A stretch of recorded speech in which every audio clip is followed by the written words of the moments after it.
इकडे तुम्ही मोर्चे काढायचे, तुम्ही सहभागी व्हायचं त्याच्यामध्ये, इकडे रात्री अदानींना भेटायचं, म्हणजे तुमचंच काय चाललं आहे आम्हाला समजत नाही. पवारसाहेब वारंवार अदानींना भेटतात, माझे मित्र आहे म्हणतात, कौटुंबिक त्यांचे संबंधही सांगतात आणि रात्री त्यांच्या भेटी घेत आहेत 8-8 दिवसांनी 15-15 दिवसांनी. मग आता उद्धवजींनी त्यांनी एकमत करावं या बाबतीमध्ये की नेमकं काय आहे, तुमच्या मनामध्ये नेमकं काय आहे, का तुम्ही काही वेगळी बोलणी करता का त्यांच्याशी. पण मला खरं आश्चर्य वाटतं की NCP पण त्याच्यामध्ये हजर, काँग्रेससुद्धा त्या मोर्चामध्ये हजर, आणि इकडे रात्री रोज 8-8 दिवसांनी भेटीगाठी घ्यायच्या, आमचे संबंध सांगायचं, कौटुंबिक संबंध सांगायचं. मला वाटतं असं करून तुम्हाला दुधारीसारखं चाललेलं आहे त्यांचं हे.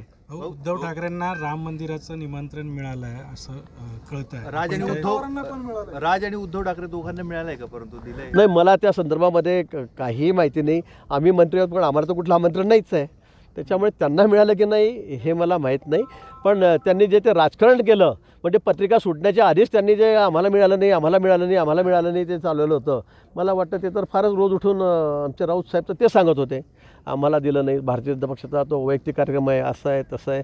पण मी त्यावेळेलाही सांगितलेलं होतं की राष्ट्रीय अध्यक्ष जे मोठ्या पक्षांचे, राष्ट्रीय पक्षांचे, त्यांना सर्वांना आमंत्रण आहे. आता शिवसेना राष्ट्रीय पक्ष ठाकरे गट हा होत नाही, कारण त्यांच्याकडे चिन्ह नाही, त्यांच्याकडे पक्षाचं नाव नाही, त्यांच्याकडे आता आमदार खासदार उरले नाही, 2-4-5 राहिलेले आहेत. त्यामुळे ते त्यांना मला वाटतं अपेक्षित नसेल. पण केंद्र सरकारने दिलं असेल तर त्यांनी विचार करावा जायचं की नाही जायचं.